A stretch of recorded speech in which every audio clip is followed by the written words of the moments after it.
سورہ بقرہ پہلا پارہ آیات نمبر 28۔ بسم اللہ الرحمن الرحیم۔ کیف تکفرون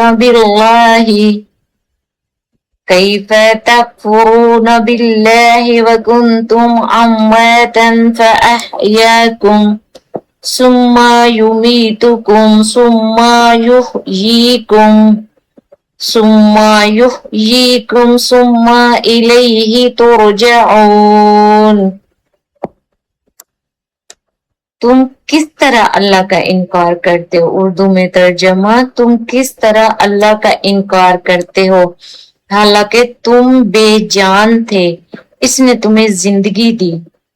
تو انسان سے سوال ہو رہا ہے کہ تم اللہ تعالیٰ کا اب جو انکار کرتے ہو، اس کا کہنا نہیں مانتے، جو اللہ تعالیٰ نے حکم دیا وہ کام نہیں کرتے۔ جس طرح اللہ تعالیٰ نے نیکی کے لیے پیدا کیا ہے کہ اس کی عبادت کرو، اللہ تعالیٰ نے اپنے بندے کو صرف عبادت کے لیے پیدا کیا ہے کہ اس کا عبادت کرے، اس کا کہنا مانے، اس کی بندگی کرے۔ تو وہی سوال ہو رہا ہے کہ تم کیسے اللہ تعالیٰ کا انکار کرتے ہو؟ تم تو بے جان تھے۔ کیا کسی انسان کسی انسان کو بنا سکتا ہے؟ کوئی انسان کسی چیز کو بنا سکتا ہے؟ اللہ تعالیٰ نے بنایا۔ ہر انسان بے جان تھا، ایک خون کا لوتھڑا ہوتا ہے، اس میں اللہ تعالیٰ نے جان ڈالتا ہے۔ تو وہی سوال ہو رہا ہے کہ تم کیسے انکار کرتے ہو حالانکہ تم تو بے جان تھے۔ اللہ تعالیٰ نے تم کو زندگی دی، تمہیں جان ڈالی، تم کو انسان بنایا، آنکھیں دی، سب کچھ دیا اللہ نے، پیر دیے سانس لینے کے لیے، ہر ایک چیز اللہ تعالیٰ نے بنائی۔ تو تم کیسے انکار کرتے ہو جب بنایا ہی تم کو اللہ تعالیٰ نے؟ بخشش، پھر تمہیں موت سے ہمکنار کرے گا۔ پہلے اللہ تعالیٰ نے ایک بے جان تھا، اس کو زندگی دی، اس دنیا میں لایا، یہ دیکھے کہ وہ میرا کہنا مانتا ہے یا نہیں، جو راستے میں نے بتائے ہیں وہ ان پہ چلتا ہے یا نہیں چلتا۔ پھر ایک زندگی، یہ آزمائش ہے، چند دن کی زندگی ہے، اصل زندگی تو آخرت کی ہوتی ہے۔ تو پھر اللہ تعالیٰ موت دے گا انسان کو۔ اس دنیا میں ہم جتنے دن آئے ہیں، یہ جتنا سالوں جی لیں، اگلے جہان یہ 1 منٹ 1 سیکنڈ لگے گا، پھر اللہ تعالیٰ موت دیتا ہے ہر انسان کو، پھر تمہیں زندہ کرے گا۔ پہلے بے جان تھے، اللہ تعالیٰ نے تمہیں جان ڈالی، اس دنیا میں لایا کہ دیکھے تم اس کی عبادت کرتے ہو، اس کا کہنا مانتے ہو۔ پھر اللہ تعالیٰ سوال کرے تم کیسے میرا انکار کرتے ہو؟ میں اس دنیا میں لایا تمہیں، پھر میں تمہیں موت دوں گا، تم مر جاؤ گے، پھر تمہیں زندگی دوں گا دوبارہ۔ آخرت میں جب حساب کتاب ہوگا اللہ تعالیٰ پھر زندگی دے گا۔ جو نیکی کے راستے پہ ہوں گے ان کو اللہ تعالیٰ جنت میں بھیجے گا، جو برائی کے راستے میں ہوں گے ان کو اللہ تعالیٰ جہنم میں ڈالے گا۔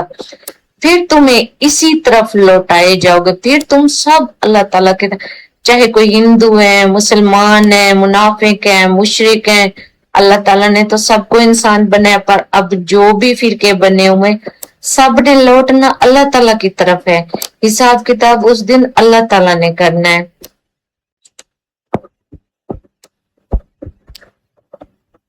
اب ہے اس کا ایک ایک لفظ کا ترجمہ۔ کیفا تکفرون، کس طرح تم انکار کرتے ہو، باللہ اللہ کا، وکنتم امواتا حالانکہ تھے تم مردہ، فاحیاکم پھر اس نے زندہ کیا تم کو، ثم یمیتکم پھر وہ تمہیں موت دے گا، ثم یحییکم پھر وہ تمہیں زندہ کرے گا، ثم الیہ ترجعون پھر اس کی طرف تم لوٹائے جاؤ گے۔ اب اس کی تفسیر سے بخاری کی روشنی میں زندگی اور موت کے مراحل۔ اس آیات میں تخلیق کے 4 مراحل بیان ہوئے ہیں۔ عدم سے وجود میں آنا، سب سے پہلے ایک خون کا لوتھڑا تھا، پھر وہ اس کو اللہ تعالیٰ ایک انسان بناتا ہے، شکل دیتا ہے، اس میں وجود پیدا کرتا ہے۔ پہلی موت دنیا کی زندگی، دنیا سے رخصتی، دوسری موت۔ یہ جو پہلی موت ہوتا ہے یہ زندگی دنیا کی، یہ بھی ایک موت ہی ہے۔ یہ ہم کہتے ہیں کہ یہ ہے وہ ہے، یہ ایک امتحان ہے۔ اور دنیا کی زندگی، دنیا سے رخصتی، دوسری موت، جب یہ دنیا سے رخصت ہوگا وہ اس کی دوسری موت ہوگی جب قبر میں ڈالتے ہیں۔ और क़यामत के दिन दोबारा जी उठना। क़यामत वाले दिन अल्लाह ताला सबको दोबारा, चाहे कुछ भी है, जो जरे जरे हैं सारे, जिस हालत में, इस हालत में दोबारा सारे मरे हुए जो कितने 100 साल से भी पड़े हैं, सब उस दिन जी उठेंगे। सही बुखारी हदीस नंबर 3208 में तख्लीक इंसान का जिक्र है कि किस तरह रहम मादर में रूह फूंकी जाती है। ये सब अल्लाह की कुदरत की दलील है। एक बच्चा होता है रहम में, माँ के पेट में, जब वो पैदा होता है, खून का लोथड़ा होता है, तो उसमें अल्लाह ताला किस तरह रूह डालता है, फिर वो कैसे एक इंसान बन जाता है, फिर वो इस दुनिया में आता है, फिर अल्लाह ताला उसको जिंदगी देता है। वो इसमें जो कुछ अल्लाह ताला ने तो अच्छाई का रास्ता बताया, पर वो बुराइयां करता है, जो कुछ करता है, फिर वो इस दुनिया से चला जाता है, मौत होती है, फिर क़यामत वाले दिन वो फिर उठेगा, फिर अल्लाह ताला एक वो फूंकेंगे, सब जरे जरे दोबारा जिंदा हो जाएंगे। तो ये सब अल्लाह ताला की कुदरत की दलील है, और कोई है जो ऐसा कर सकता है? कुफर पर ताज्जुब। अल्लाह ताला फरमाता कि जब तुम्हारा आगाज और अंजाम अल्लाह के हाथ में है, तो तुम इसका इनकार कैसे कर सकते हो, जब तुमको पता है कि तुम जो कुछ कर रहे हो तुम्हारा आगाज ही अल्लाह ताला से शुरू हुआ है। अल्लाह ताला ने तुम्हें इसलिए पैदा किया, तुम उसकी इबादत करो, फरमाबरदारी करो, उसी के रास्ते पे चलो, और तुम्हारा अंजाम भी जो कुछ होना है इस दुनिया में या जो आखिरत में होगा, उसका अंजाम अल्लाह के हाथ में, किसी इंसान के हाथ में नहीं है। ना इंसान किसी को अच्छा सिला दे सकता है, ना किसी को बुरा दे सकता है। हाँ, ये होता है कि अच्छाई या बुराई एक दूसरे के साथ कर देता है, लेकिन सब काम अल्लाह की मर्जी से होते हैं। जब कहते हैं अल्लाह ताला के हाथ में तुम्हारा अंजाम है, इस दुनिया का भी और आखिरत का भी, तो इनकार किस चीज का करते हो तुम्हें किस चीज का है? जब हर चीज अल्लाह ताला जब चाहे तुम्हारी सांस ले ले, जब चाहे तुम्हारे साथ जो करे कर सकता है, तो तुम किस चीज का इनकार करते हो? अल्लाह ताला का कहना किस लिए नहीं मानते? सही बुखारी हदीस नंबर 6661 के मुताबिक अल्लाह ताला फरमाता है कि इब्ने आदम मुझे झुठलाता है, हालांकि इसे ऐसा नहीं करना चाहिए। अल्लाह ताला खुद फरमा रहा है कि मैंने इनको पैदा किया, इनको सब कुछ किया, फिर भी वो मुझे झुठलाता है। मैं उसको बुलाता हूँ 5 टाइम नमाज के लिए, नेकी की तरफ बुलाता हूँ, बुराई से रोकता हूँ, जितने बुरे कामों से मना किया, फिर भी वो मेरी हर बात को झूठा साबित करके वो गलत करता है, मेरी हर बात को झुठलाता है, बुरे रास्ते पे जाता है, जो कुछ मैंने उनको बताया वो नहीं करता, बुराइयां करता है, गुनाह करता है, हराम करता है, हराम खाता है, वो मेरी हर बात को झुठलाता है, जबकि इंसान को ऐसा नहीं करना चाहिए।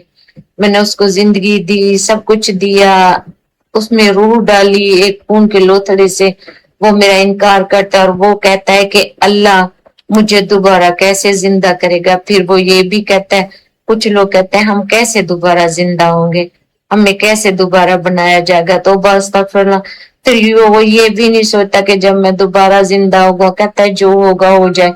तो उसको ये भी एहसास नहीं होता कि मेरे साथ क्या होगा जब मुझे दोबारा जिंदा करेगा। जैसे पहले किया था, तो अल्लाह ताला ने जैसे पहले तुम्हें खून का लोथड़ा थे, तुम्हें दोबारा अल्लाह ताला ने पैदा किया था, तो ऐसे आखिरत के दिन भी अल्लाह ताला तुमको दोबारा ला के सामने खड़ा करेगा। जो तुम कर चुके हो उसके सामने पेश हो के तुम्हें जवाब देना होगा, और जो अल्लाह के कुछ अच्छे काम करेंगे तो अल्लाह ताला के सामने पेश होंगे। मुशरिक को अल्लाह ताला ने शिर्क करने वाले को वैसे कहा है कि तो बस तकफुल उसका हिसाब किताब नहीं होगा, वो सीधा जहन्नम में जाएगा, जो अल्लाह का शरीक ठहराता है किसी को। और बाकी जो है उनमें से जो अच्छे काम करते हैं तो अल्लाह ताला किसी को तौफीक देगा तो उसके सामने पेश होंगे और हिसाब किताब देंगे, नहीं तो कुछ तो बस तकफुल सीधे जहन्नम में जाएंगे, हिसाब किताब भी नहीं होगा। इंसान की अकड़ और पता नहीं उसका गरूर कि आज मैं पता नहीं कल उनका हिसाब भी होगा, अल्लाह के सामने पेश भी होंगे या नहीं होंगे। हालांकि पहली बार पैदा करना दोबारा पैदा करने से ज्यादा मुश्किल इंसानी अक्ल में होता है। जब पहली बार बंदा पैदा करता है, एक माँ जिसको पैदा करती है, एक माँ को पता होता है कि वो कैसे पैदा करती है, जिंदगी मौत अपनी दांव पे लगा देती है।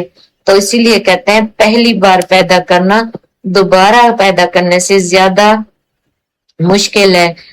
एक माँ का पता नहीं होता वो किस हाल में, और एक माँ को पता होता है कि वो क्या कर रही है, कितने मराहल से गुजर रही है। तो अल्लाह ताला की कुदरत है कि वो एक उसको दोबारा इस जिंदगी में भी रखता है, हमेशा रहती है।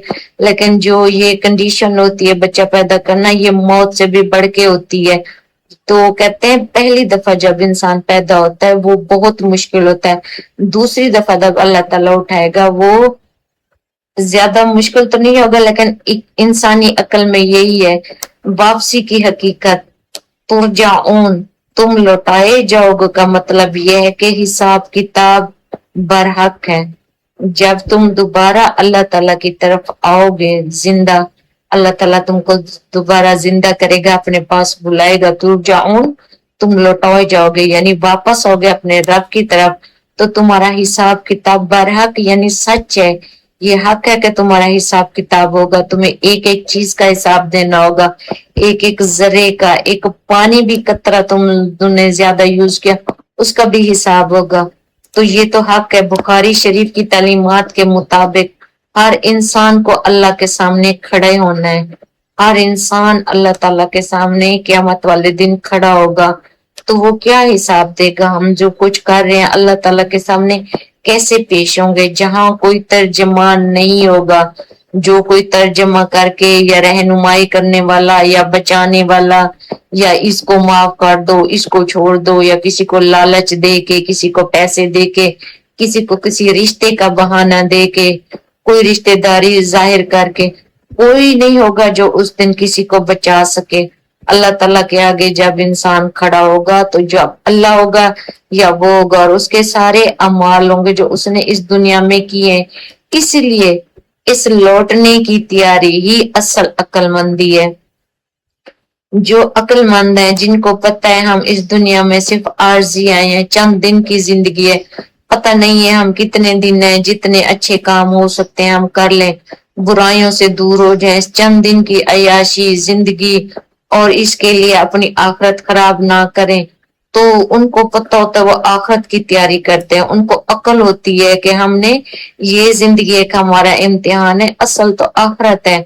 तो वो इस दुनिया में वो काम करते हैं जो उनके आखिरत के लिए अच्छाई हो।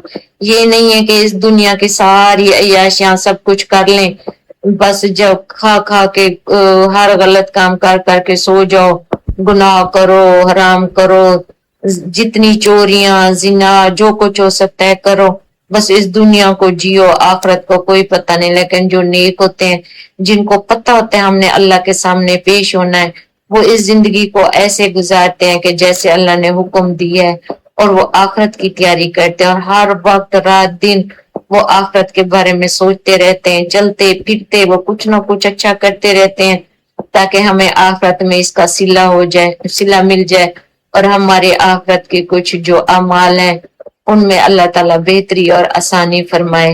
अब मैं इंग्लिश में तर्जुमा।